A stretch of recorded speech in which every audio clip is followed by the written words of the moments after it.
Syrian Arab communities abroad strongly condemn Damascus terrorist bombing.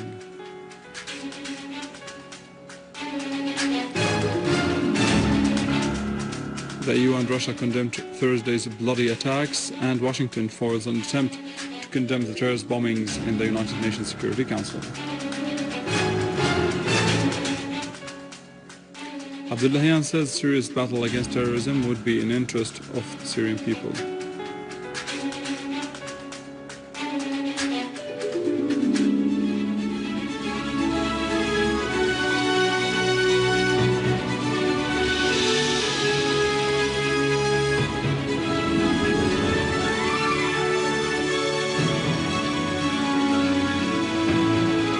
Good afternoon, this is news in English from the Syrian Arab television in Damascus. In the aftermath of the terrorist bombings that hit Al-Mazra'ah neighborhood in Damascus, the Minister of Health, Dr. Saad Al-Naif, toured Ibn al-Nafis Hospital, checking the health conditions of the injured citizens, as he met with the medical staff at the hospital and took a look at the medical treatment offered to citizens there. The Minister of Health stressed that these terrorist bombings won't affect the Syrians well, pointing out that all the health centers and hospitals are working 24/7 to provide the needed health care. More than 200 persons were wounded in Thursday's bloody attacks. Members of the Syrian and Arab communities in Moscow strongly condemned the terrorist bombing that hit Damascus last Thursday. In a press statement, members of the community said that this attack targets the land of amity, peace and Arabism, which has always been a steadfast fort in the face of the imperialistic and Zionist schemes.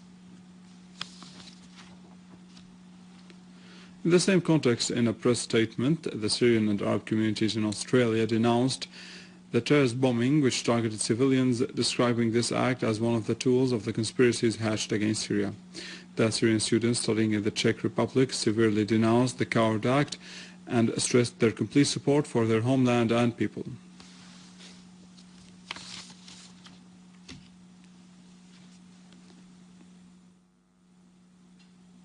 A group of Syrian youth launched a frustration campaign in Jaramana city in Damascus countryside, where they planted saplings near the tombs of Syrian military and civilian martyrs who sacrificed their lives for the sake of their homeland and people. The participants expressed pride in the sacrifices offered by martyrs and stressed that thanks to these sacrifices, Syrian people will achieve victory against terrorism and its supporters.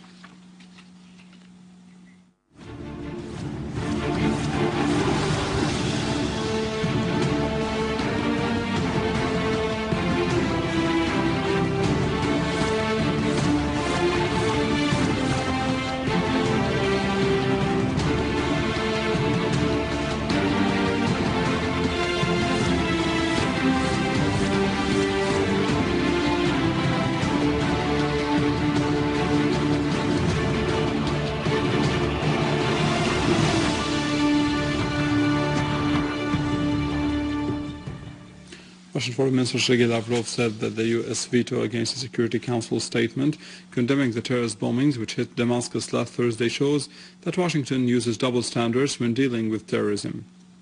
Following his talks with his Chinese counterpart Yang Jiechi, Lavrov voiced Moscow's frustration with the fact that all member states of the United Nations Security Council, without exception, were until recently inclined towards the position of condemning any terrorist attacks, regardless of their perpetrators, place and motives. Lavrov added that Russia sees in the American position an application of double standards and a dangerous approach in terms of the American moving away from the main principle of condemning terrorism in all its forms. For his part, the Chinese foreign minister said his country unconditionally condemns Damascus bombings, stressing that Beijing supports an unbiased approach towards the crisis in Syria. An Iraqi media delegation has condemned the latest bombings in Al-Mazra'ah area in Damascus that targeted the innocent Syrians, among them school students. The Iraqi delegation further asserted that the steadfastness of the Syrian people, with the help of their honest Arab brethren in the Arab world, was behind pushing the Gulf states to hatch conspiracies against Syria and to shed the blood of the Syrians. The delegation called upon the honest journalists worldwide to disclose all fabrications and lies broadcast by some media outlets that misinform the people about the situation in Syria. Iranian Deputy Foreign Minister for Arab and African Affairs, Hussein Amir Abdullahian, said that Syria's battle against terrorism will be in the interest of the Syrian people soon. Abdullahian said in a statement to ISNA news agency that resistance of the Syrian people against terrorist acts defeats terrorists. He added that the armed groups which remain in Syria should surrender their weapons. Otherwise, they will receive a decisive response by Syria as government and people. Head of the Change and Reform Bloc, member of the Parliament, General Michel Aoun, stressed in an interview with Al Manar TV channel that dialogue is the only way out of the crisis in Syria. Aoun criticized some Lebanese sides that are supporting the terrorist groups with money and arms. He said that Syria is currently being exposed to international, regional and Arab campaigns to shake its stability and destroy its infrastructure. But Syria is still steadfast because the Syrian people are the only ones who have the right to determine their future and their destiny. The European Union condemned Damascus' recent terrorist bombings. In a statement, EU High Representative for Foreign Affairs and Security Policy, Catherine Ashton, said nothing can justify such a brutal act that led to the death of so many people, particularly civilians, among them children. Ashton said that the EU denounces any attack of any form of violence against civilians. In local news, Minister of Justice Dr. Najm al-Ahmad discussed with members of Complaints and Petitions Committee at the People's Assembly a number of complaints presented by the citizens. The complaints focused mainly on the Ministries of Justice work and its main role in speeding up with delivering verdicts over urgent cases. The meeting also reviewed the mechanism of competitions carried out by the Ministry of Justice to choose new judges. Dr. Ahmad affirmed that the latest judges competition that triggered controversy was supervised by a judicial committee in line with the highest standards of transparency and clarity. He promised that all remarks and proposals presented concerning the competition to be held in the future would be taken into consideration.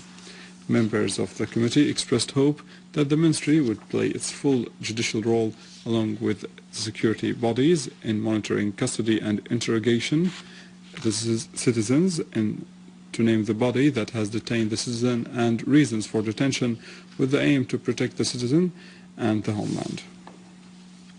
Bahraini forces have dispersed anti-regime demonstrations in Adia, Buri, Stra, Sarbuni, Jumra and Ad-Darraz areas. The Bahraini police fired live bullets and tear gas, causing many casualties among the protesters. The demonstrations came following the death of a young man who was shot dead by the Bahraini security forces earlier.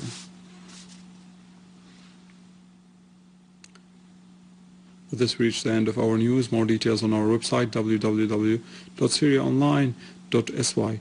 Our economic news and a look at the stock markets after the break with Vanny.